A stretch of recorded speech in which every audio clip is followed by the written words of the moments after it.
Welcome to this explainer. Right in the middle of the semifinals, a massive bombshell dropped. Just when you thought international football's biggest stage literally couldn't get any larger, FIFA is officially eyeing a massive tournament expansion.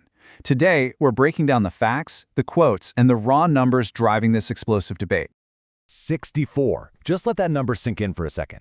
For the longest time, 32 was the magic number, right? Then we bumped it to 48, but hey, apparently 48 just wasn't enough. Now, FIFA wants to push the World Cup to a staggering 64 nations. To put that into perspective, that's roughly a third of all FIFA member associations competing in a single tournament. It's a massive logistical and competitive leap, and man, it has the entire footballing world talking. And it wasn't just the sheer number that shocked everyone, it was the timing. Right in the absolute heat of the current semifinals, FIFA President Gianni Infantino stepped up to the mic to confirm they're officially examining this massive expansion. Dropping a headline like that right at the tournament's climax? Yeah, that instantly sparked a fiery debate over the future and really the soul of international football. Section 1. What Infantino actually said. Let's look at the actual rationale from FIFA's top boss. It's framed entirely around global inclusion. Infantino argues that every single nation deserves the chance to dream. His core argument here is about development.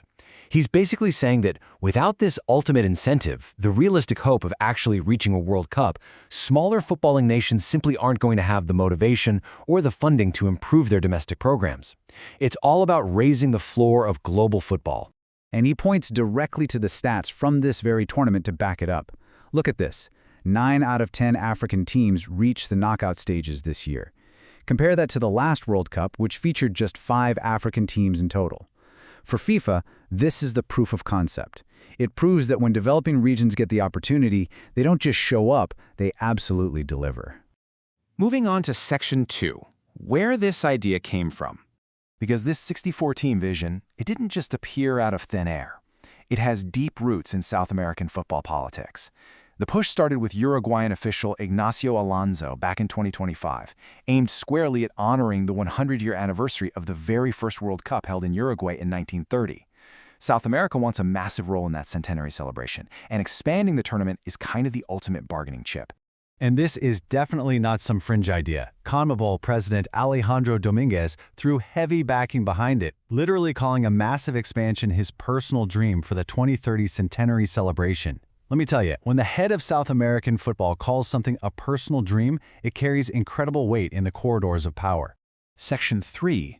Critics sound the alarm. As you'd probably expect, the heavyweights of the footballing world immediately blew the whistle on this. UEFA President Alexander Ceferin, representing the powerful European bloc, did not hold back. He bluntly stated that 64 teams would ruin the prestige of the international game. For the critics, the World Cup is the elite of the elite, and doubling the original 32-team format seriously risks diluting exactly what makes it so special. And that exact sentiment echoes down to the managers on the touchline too.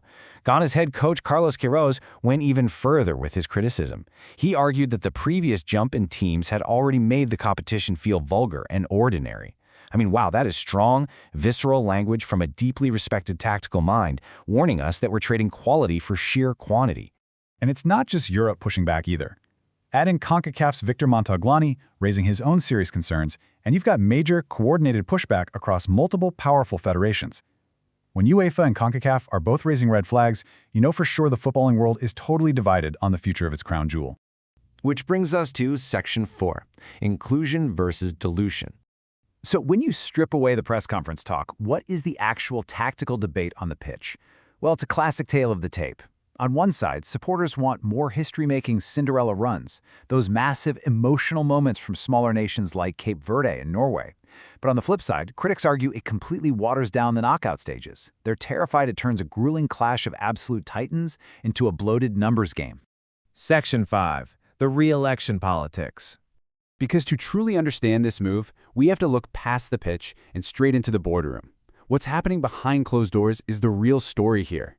Reports suggest Gianni Infantino might not even be fully sold on a 64-team tournament himself, but here's the reality of sports governance. His re-election is looming next year. Back-end expansion that smaller federations desperately want? Yeah, that is a masterclass in securing votes. Now, as of right now, the final whistle hasn't blown on this debate. Nothing is set in stone just yet. FIFA has made it explicitly clear how the timeline works from here. Step 1, the current World Cup has to end. Only then, moving to Step 2, will formal discussions officially kick off, which will eventually lead to Step 3, a final, binding decision on whether the tournament expands or stays put. And that brings us to the ultimate question for this explainer. Does the global game truly need a bigger table to foster worldwide development? Or have we already stretched football's greatest spectacle past its breaking point?